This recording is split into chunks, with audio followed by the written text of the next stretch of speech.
Yeah, see, better.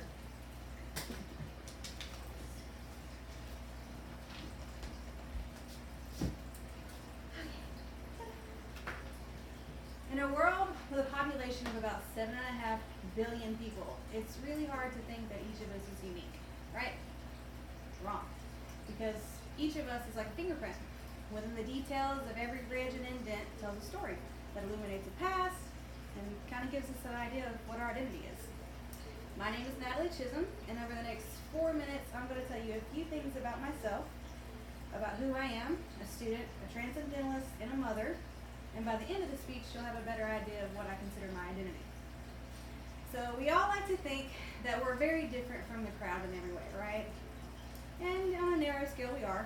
But in the broader, bigger picture, we're very much alike. We have loads in common. For example, you're a student, I'm a student. Making difficult decisions that could change our lives every single day, right? I make decisions. Sometimes it resembles a squirrel crossing the street, going back and forth, can't make up my mind, but I make decisions nonetheless. Just like I'm a student and you're a student, we're both determined to be successful in our endeavors and get our degrees. Right now, I'm pursuing an associate's degree in radiography, which I intend to build on after I graduate college. I am a proud member of Phi Theta Kappa and the National Honors Technical Society. Woo, woo, woo. And I strive every semester to be on the president's and dean's list for good grades because, let's be real, getting into med school is some steep competition, and I'm going to need all the accreditation and positive supportive remarks that I can get. Seeing as how we're all students, we are all familiar with the incredibly witty quotations like, reach for the stars, and anything is possible, nothing's impossible. Well, I'll have you know that nothing is quite possible. I do nothing all the time. Matter of fact, it's not easy, and sometimes it takes me all day to do absolutely nothing. Okay? Absolutely nothing. Some people call it lazy, I call it necessary. We spend thousands of dollars on vacations every year trying to distance ourselves and break away from the daily grind and noise that drives us crazy. When really it's as easy as transcending the situation and focusing on ourselves.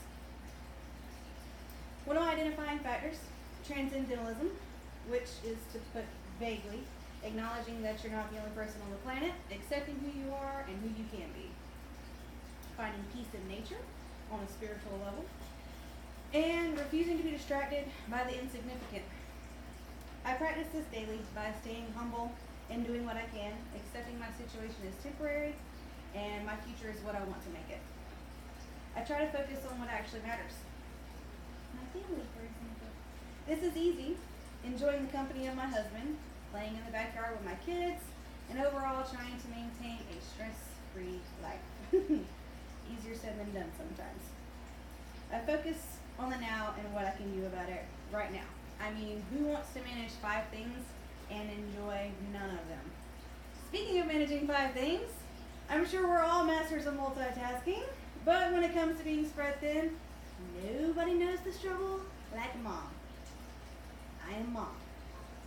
In addition to my full-time paid job, I also wear the hat of chef, referee, chauffeur, and a long list of other things like maid, victim of kids bop, and kisser of boo-boos. Motherhood, the time when one learns the true meaning of patience. My patience has been pretty much dulled down to the embodied version of a stern counting to 1, 2, 3. Mommy means business. So, you gotta kind of learn to let life happen, and having children is a surefire way to make sure that happens.